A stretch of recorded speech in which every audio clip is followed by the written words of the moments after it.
It was pretty tough to win yesterday on Cox Plate Day at Moonee Valley. The only favourite successful, heavily backed, was Mingling Glances in the final event. The Moonee Valley Cup, the favourite there, put in a shocker in the event. In fact, Keith and Max, three of the top chances in the Melbourne Cup, Mahia, Cavalieri, and in the event, are probably out of business after the Moonee Valley Cup yesterday. Well, you certainly wouldn't want to be backing them. Yeah, you'd call them former top chances now. The Moonee Valley Cup, Bruce, only 4 winners of the Cup have gone on to win the Melbourne Cup. In fact, only 4 place-getters have done that too. But I suppose it's significant that the Kingston Rule went to the Melbourne Cup via the Moonee Valley Cup and holds the record time for the Melbourne Cup. So it's a race of note. Glastonbury was always going to be there on the first Tuesday in November, but probably the hurdle.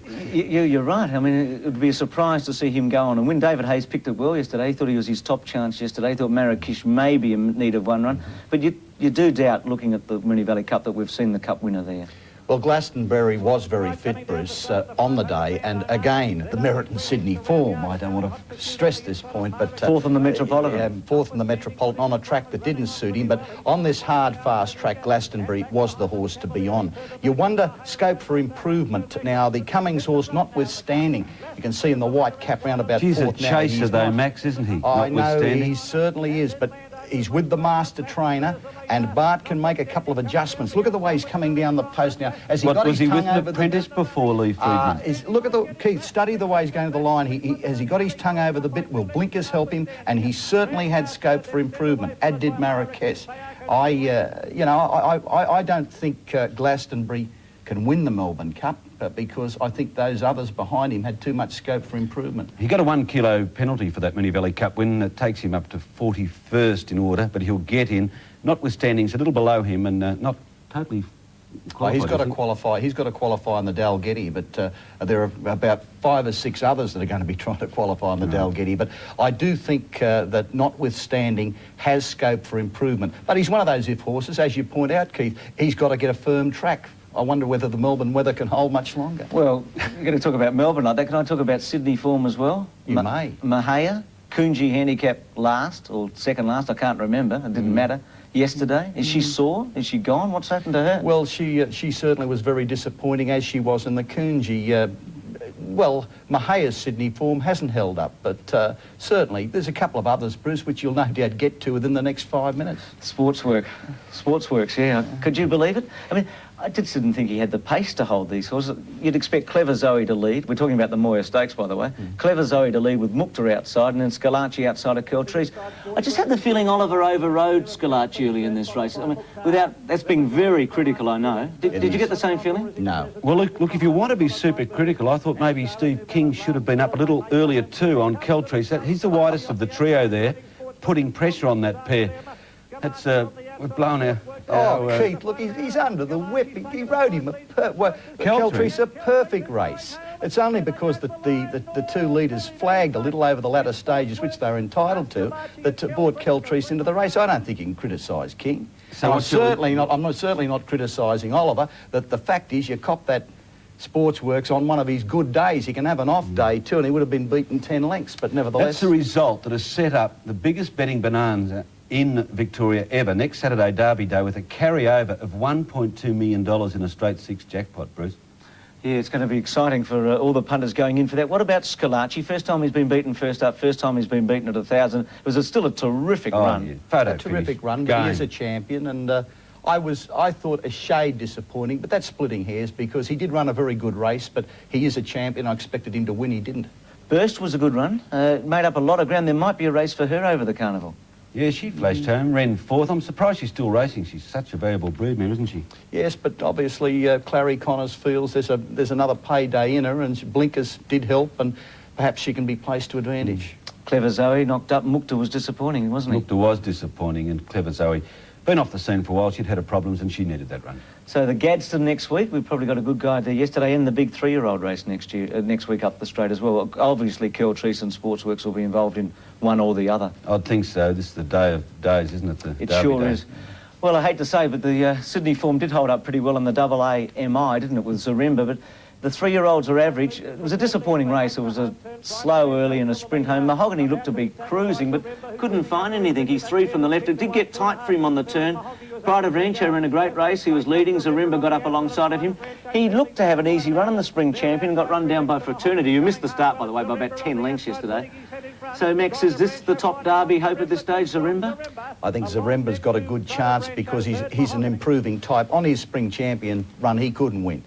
Mahogany's an interesting one. They came home much quicker in that race than they did in the Cox Plate, 46-1 to 47-3. So it was a sprint home, but nevertheless, I think Mahogany should have done better. I wonder whether Mahogany is a sprinter. His sprint form in winning that race at Randwick, where he beat Jet Ball, I think Sportsworks about 4 lengths behind him that day, was outstanding.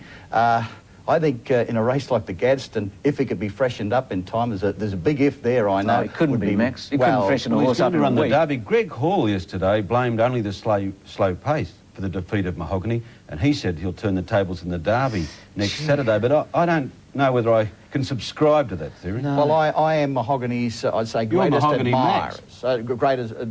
And looking at the horse, I would say Lee and Greg Hall have got the job ahead of them, but he has a touch of class. That can overcome most things. I think that Mahogany might be a sprinter. He's a class horse. He'll run well in the Derby. Fair enough. Well, the Waterford Crystal, Carson's Cash, is a real specialist at 1600. He's won half a dozen races at this distance. Was poised on the pace. Station Hand went up alongside Spring Hill Lad coming to the turn. There were 2 big runs in the race. Excited Angel and Deposition, both coming from the ruck, both widest horses now. Never really get into it.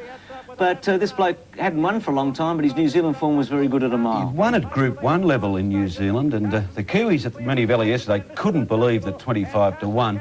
They pushed it into 20s, and that was over the odds to their thinking. And they were right. They got the money. It was a big win. Max, I'm desperate to back Deposition in the Honda. Is he good enough to win a Group 1 at 1600? No. I could say ifs and buts, but I couldn't back him, so I'm not going to send you into him, Bruce. On his day, if he gets the split, he wins. But for you to have your money on the Honda, I think there'll be better chances. Oh, thanks for that, Max. Geelong Cup.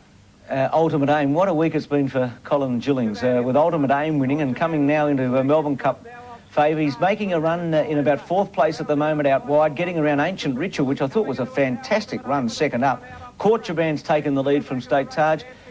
Now, you talk about history, Keith. Shagamar beat Black Knight down there in 1984 and they reversed it in the Melbourne Cup. Coro Corrie May won down there in 85 and got beaten a nose by What a Nuisance. It could be a good guide. Yes, this day here too, trained by Colin Gillings. He and Bobby Vance have had a 20-year relationship, but in the professional sense, of course. But Bobby can't make the weight here, so this might be a Melbourne Cup hope. Colin Gillings has some degree of confidence. Well, on weights and measures, Ultimate Aim can't beat Courtchaban, but against that, he's a 2-miler. He did sprint well. He beat the track bias on Wednesday. Certainly you couldn't wipe him out, but there again, on weights and measures, Courtchaban would have to beat him in the Melbourne Cup, but Courtchaban's got to qualify. He's another one that's got to win the Dalgety to get into the race. So you've got to have Ultimate Aim up there, but as I say, weights and measures point to David Hayes. And just finally on Geelong, Callamax was disappointing, wasn't he, in the Derby trial? Constant Flight, disappointing in the Oaks trial? I asked a couple of them that backed in. I do think there was a riot. I wasn't there, so I'm not going to comment on it, but certainly I believe there's a chance that a benefactor might pay the $10,000 to get Constant There was Flight no in the instant Oaks. comment from the trainer. He just couldn't talk at the time. I think Shane went a bit wide, didn't he? The Melbourne Cup market. Interestingly, only one horse on the front page ran yesterday, and he's not a certainty to run in the Cup. So, you know, all the horses that are at the top weren't there yesterday. Our Pompeii Great Vintage Crop. Speaking of Vintage Crop, we'll have plenty on him next week. Air Seattle, and we go over the page and we see Tennessee Jack, who I was surprised didn't run yesterday at 12s, and Glastonbury into 12-1. Big day next week, isn't it? It's a fantastic day, Bruce, and also the growing interest in the Northern Hemisphere trained horse in the Cup is unbelievable. I'm glad we're going to have a good look at that next week. Yes, a special next week on that. And Keith, before you go, the Victorian Thoroughbred Country Motor Vehicle Registration, because you did a favour for them and emceed one of their shows, and for your work over the last, 50 years probably, Keith, they've given you that number plate, mate, and they're going to give you the other one as well, so that's for your motor car. Oh, that's a special very present. Yeah. Thank you, Bruce. That's great. Something to add to your collection. You've done well, haven't He's a you? bit sheepish, isn't he, Matt? No, well, that's fantastic, and this is a wonderful fillip and for the racing industry and for Victoria, because Bluegrass Country put Kentucky on the map, and let's hope that Thoroughbred Country will put our state on the map where it should be, in a prominent position? Well, the thoroughbred country of Victoria in the last 3 weeks or so has been outstanding. I congratulate you on it. Wear that with pride. We'll be able to spot you now, Keith, when you're out and about. A break.